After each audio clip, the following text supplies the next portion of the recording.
Arwa, you've been to Idlib several times. Unfortunately, you've seen these kinds of atrocities in Syria. Do you think this reported chemical attack, first of all, is the work of the Syrian regime?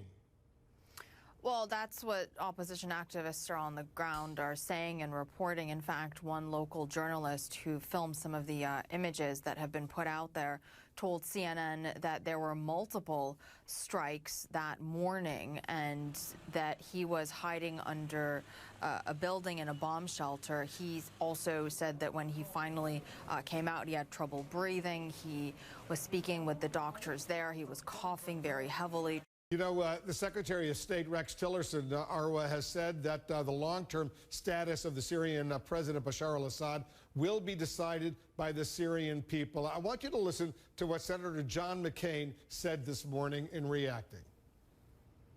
Barack Obama said that they would have a red line. They crossed it, and he did nothing.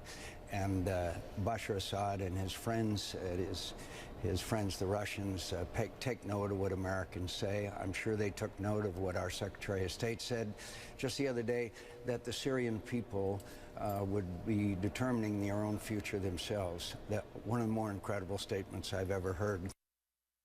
So do you think Bashar al-Assad, Arwa, could be emboldened by the Trump administration's statements, most recent statements this past week on Syria?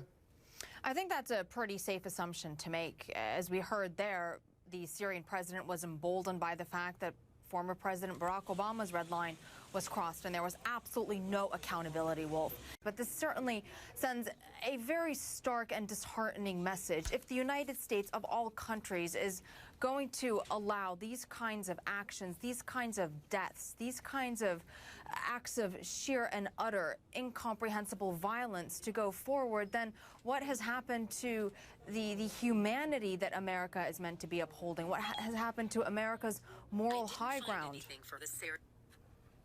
Arwa Damon joining us from New York. She spent a lot of time in Syria over these past several years. Arwa, thank you very much.